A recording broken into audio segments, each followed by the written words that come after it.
Sagar kidney care ఆసుపత్రి 10వ వార్షిక వేడుకలను పురస్కరించుకుని ఈ నెల 26వ తేదీ శుక్రవారం స్థానిక జయన్ రోడ్లో గల చెరుకూరి కళ్యాణ మండపంలో మూత్రపిండాల వ్యాధులపై ప్రజలకు విస్తృత అవగాహన కల్పించేందుకు ప్రత్యేక సదస్సు నిర్వహిస్తున్నట్లు ఆసుపత్రి అధినేత నెఫ్రాలజిస్ట్ డాక్టర్ పి శశాంక్ తెలిపారు. స్థానిక దానవహిపేటలోని సాగర్ కిడ్నీ కేర్ లో బుధవారం ఉదయం ఏర్పాటు చేసిన మీడియా సమావేశంలో ఆయన మాట్లాడుతూ ఈ సదస్సు 8 గంటలకు ప్రారంభమై 12 గంటల వరకు కొనసాగుతోందని తెలిపారు. కోస్తా ఆంధ్ర ప్రాంతంలోనే తొలిసారిగా అత్యంత స్వచ్ఛమైన డయాలసిస్ నీటిని వినియోగిస్తూ తమ ఆసుపత్రి సేవలు అందిస్తోందని డాక్టర్ శశాంక్ చెప్పారు. తమ హాస్పిటల్లో ultra pure dialysis water, Fresenius 50085, hemodiafiltration and కార్డియాక్స్ dialyser technology, IPG 35 kV laser machine తో అత్యాధునిక చికిత్స, గుండె సంబంధిత దీర్ఘకాలిక డయాలసిస్ రోగులకు ఆధునిక చికిత్స ప్రత్యేకతలుగా ఆయన వివరించారు. గుండె, మెదడు స్ట్రోక్లకు సంబంధించి ప్రజల్లో అవగాహన ఉందని, అయితే కిడ్నీ వ్యాధులపై అవగాహన తక్కువ ఉండడం వలన వ్యాధి ముదిరిపోయాక హాస్పిటల్కి రావడం చూస్తున్నామని డాక్టర్ శశాంక్ చెప్పారు. కాళ్లు వాపు, వాంతులు ఎక్కువ కావటం వంటి పరిస్థితుల్లో వస్తున్నారని ఆయన తెలిపారు. డాక్టర్ చీటీలను బట్టి మందులు కొనుక్కోవడం వలన ఇబ్బందులు ఉండవని, లేకుంటే సమస్యలు ఉత్పన్నమవుతాయని ఆయన అన్నారు. వీటన్నింటిపై అవగాహన కల్పించడానికి ఈ సదస్సు దోహదపడుతుందని ఆయన చెప్పారు. రాజమండ్రి రూరల్ శాసనసభ్యుడు, టీడీపీ పొలిట్ బ్యూరో సభ్యుడు గోరంట్ల బుచ్చయ్య చౌదరి ముఖ్య అతిథిగా విచ్చేస్తున్నారని ఆయన తెలిపారు. 10వ వార్షిక వేడుకల సందర్భంగా వైద్య రంగంలో 20 నుంచి 40 ఏళ్లకు పైగా విశేష అనుభవం గడించిన సీనియర్ వైద్య నిపుణులను ఘనంగా సత్కరించనున్నట్లు డాక్టర్ శశాంక్ చెప్పారు. స్విమ్స్ పూర్వ డైరెక్టర్ వి శివకుమార్ తిరుపతి, నెఫ్రాలజిస్టులు doctor G Prasad Visakha, doctor K Praveen Kumar Nellore, doctor Rajasekhar Chakravarthy Hyderabad, doctor AK Chakravarthy Nellore, Guntur Ashwini hospital కి చెందిన doctor S Srinivas, Rajahmundry Nemani kidney centre doctor Nemani Satyanarayana, కాకినాడకు చెందిన nephrologist doctor DVS Somayajulu, Hyderabad కి చెందిన neurologist doctor GV Subbaiah Chowdary, cardiologist doctor Ramesh Gudapati, urologist doctor Suryaprakash, విశాఖకు చెందిన doctor M Sai Ravishankar, doctor K Lavanya చక్రవర్తులను సత్కరించనున్నట్లు doctor Shashank తెలిపారు. 10 ఏళ్ల పాటు వైద్య రంగంలో సేవలందిస్తూ మేలురాయికి చేరడం ఆనందంగా ఉందని డాక్టర్ శశాంక్ పేర్కొన్నారు. తమ సంస్థకు అండగా నిలిచిన ప్రతి ఒక్కరికి ఈ సందర్భంగా ధన్యవాదాలు తెలిపారు.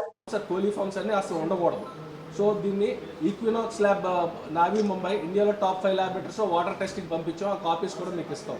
అండ్ అనకాన్ ల్యాబొరేటరీస్ నాగ్పూర్లో కూడా పంపించాం. యూజువల్గా ఐఐటీస్ వాళ్ళు ప్రైవేట్ హాస్పిటల్ శాంపిల్స్ తీసుకోరు ప్రాసెసింగ్కి, బికాస్ వాళ్ళ గవర్నమెంట్ ఏజెన్సీ వర్క్లోడ్ ఎక్కువ ఉంటుంది. సో అండ్ సెకండ్ హీమోడయా ఫిల్టరేషన్, అంటే హార్ట్ పంపింగ్ లెస్ దెన్ 35% ఉన్న వాళ్ళకి డయాలసిస్లో బీపీ పడిపోవడం, సడన్గా డెత్ అయ్యే ఛాన్స్లు ఉంటాయి. సో హీమోడయా ఫిల్టరేషన్ అంటే వాటర్ కూడా, డయాలసిస్ వాటర్ కూడా పేషెంట్లో పంపించి రిమూవ్ చేస్తాం స్లోగా, సో దట్ హార్ట్ వీక్గా ఉన్న పేషెంట్స్ డయాలసిస్లో డెత్ అయ్యే అవకాశాలు తక్కువ ఉంటాయి, లాంగ్విటీ పెరుగుద్ది. సో ట్రాన్స్ప్లాంట్ చేసుకునే వాళ్ళకి మధ్యలో హార్ట్ వీక్గా ఉండి ఇబ్బంది అనుకున్న వాళ్ళకి 6 నెలలు సంవత్సరం పాటు ఇదో బ్రిడ్జ్ కింద పనికొస్తుంది. సో దీనికి మెయిన్ కావాల్సింది అంటే వాటర్ నాణ్యత. సో 26 నుంచి చెరుకూరి కళ్యాణ మండపంలో మనకి డాక్టర్ శివకుమార్ గారు ఎక్స్ డైరెక్టర్ స్విమ్స్, తర్వాత రాజశేఖర్ చక్రవర్తి గారు యశోద నుంచి, తర్వాత కొల్లా ప్రవీణ్ గారు నారాయణ నుంచి, గొల్లపల్లి ప్రసాద్ గారు వైజాగ్ కేజీహెచ్ హెచ్ఓడి, మరియు నిపుణులైన నెఫ్రాలజిస్టులు, కార్డియాలజిస్ట్ రమేష్ గోడపాటి గారు కిడ్నీ వ్యాధుల్లో గుండె జబ్బు గురించి మాట్లాడటానికి, అండ్ డాక్టర్ సుబ్బయ్య చౌదరి గారు నరాల వీక్నెస్ గారు మాట్లాడటానికి. సో ఈ హీమోడయా ఫిల్టరేషన్ ఏంటంటే హార్ట్ వీక్గా ఉండి మోర్ దెన్ 5-6 సంవత్సరాలు డయాలసిస్లో ఉండి కాళ్ళు తక్కువగా ఉన్న వాళ్ళకి ఉపయోగపడుతుంది. అండ్ యూజువల్గా ఏంటంటే ఒక అపోహ, లైక్ హాస్పిటల్స్కి జనాలు ఓవర్ బిల్ చేస్తున్నారు, ఎక్కువ బిల్స్ అవుతున్నాయి అన్నదే ఒక నానుడు. నార్మల్గా ఒక సూపర్ స్పెషాలిటీ హాస్పిటల్కి ఎస్టాబ్లిష్ చేయాలంటే 2 టైర్ సిటీస్లో బెడ్కి 40 లక్షలు అవుతుంది, ల్యాండ్ వాల్యూ కూడా క్యాలిక్యులేట్ చేస్తుంది. అదే కార్పొరేట్ హాస్పిటల్ హైదరాబాద్లో చేయాలంటే అదే బెడ్కి 1,20 లక్షలు అవుతుంది, because equipment and infrastructure. Super speciality hospital గురించి చెప్తున్నాను నేను. సో దీనివల్ల వైద్య ఖర్చులు పెరగడం వల్ల జరుగుతుంది. సో జనాలందరికీ నేను ఏం చెప్తానంటే, మీరు సంపాదించే ప్రతి రూపాయిలో రోజుకి 50 రూపాయలు ఇన్సూరెన్స్ కట్టుకోండి. సో ఆరోగ్యం ఉన్నా లేకపోయినా కొన్ని జబ్బులకు ఆరోగ్యశ్రీ కవర్ చేయకపోవచ్చు, లేకపోతే కొన్ని స్టంట్లు కానీ కొంచెం కాస్ట్లీ వైద్యం కానీ ఆరోగ్యశ్రీలో రాకపోవచ్చు.